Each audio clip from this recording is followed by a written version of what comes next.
السلام علیکم۔ اقبالیات ہمارے لیے کیوں ضروری ہے؟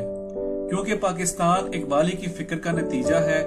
قوم کی ڈوبتی ہوئی نفس کو اس بات کی شدت سے ضرورت ہے کہ جس وعدے اور خیال سے یہ الگ ملک حاصل کیا گیا، اسی فکر و فلسفے کے خون کو قوم کی رگوں میں دوڑایا جائے۔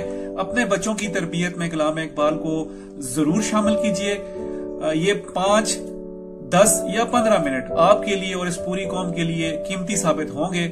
چینل کو لائک، سبسکرائب اور شیئر کریں اور ویڈیو کو اختتام تک ضرور دیکھیں۔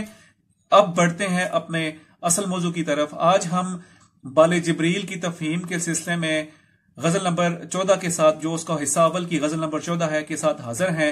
پہلا شعر کچھ یوں ہے کہ اپنی جولاگاہ زیر آسماں سمجھا تھا میں، اپنی جولاگاہ زیر آسماں سمجھا تھا میں، آب و گل کے کھیل کو اپنا جہاں سمجھا تھا میں۔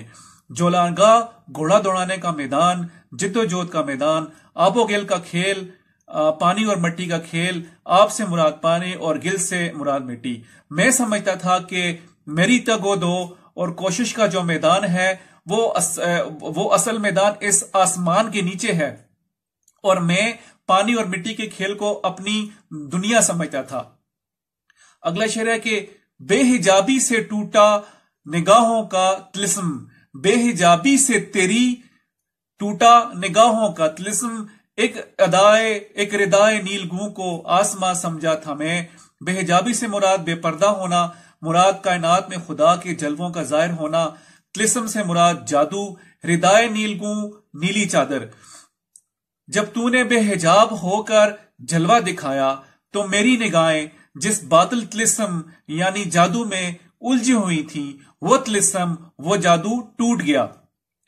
اس وقت معلوم ہوا کہ میں جو کچھ سمجھ رہا تھا وہ سراسر غلط تھا۔ میں اس نیلی چادر کو آسمان سمجھتا تھا، حالانکہ یہ میری نظر کا دھوکہ تھا۔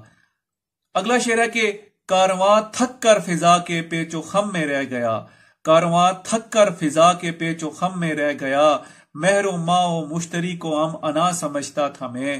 کارواں، قافلہ، پیچ و خم، موڑ اور چکر، مہر و ماہ و مشتری، سورج اور چاند اور ستارے، اور ہم انا مطلب باغ، انان کا مطلب ہوتا ہے باغ، لگام، ہم انا ساتھ چلنے والے ہم سفر۔ میں سورج، چاند اور مشتری ستارے کو اپنا ہم سفر اور اپنا ہم انا سمجھ رہا تھا، اور یہی قافلہ اپنے ساتھ لے کر عروج کی منزلیں طے کرتا جاتا تھا۔ لیکن میرے یہ تمام ساتھی تھک کر کہیں فضا کے پیچ و خم میں رہ گئے اور میں آگے بڑھتا گیا۔ اگلا شعر ہے کہ عشق کی ایک جست نے طے کر دیا قصہ تمام، عشق کی ایک جست نے طے کر دیا قصہ تمام، اس زمین و آسمان کو بے کراں سمجھا تھا میں۔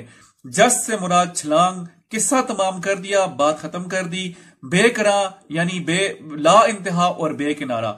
عشق نے مجھے پر پرواز دیے اور ایک ہی جست میں تمام منزلیں طے کر گیا۔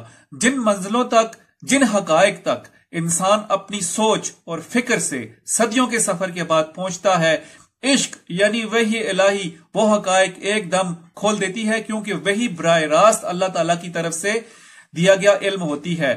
فلسفہ دانوں اور حکماء نے جن حقائق تک پہنچنے میں 1200 سال کا عرصہ لگایا، قرآن کے ذریعے وہ تمام حقائق صرف 23 برسوں کے مختصر عرصے میں حضور رسالت مآب صلی اللہ علیہ وآلہ وسلم پر کھول دیے۔ شاعر کا کہنا ہے کہ میں پہلے بے خبری میں زمین و آسمان کو لا انتہا اور بے کنارہ سمجھ رہا تھا، اب معلوم ہوا کہ بے کنارہ نہیں، ان سے آگے بھی جایا جا سکتا ہے۔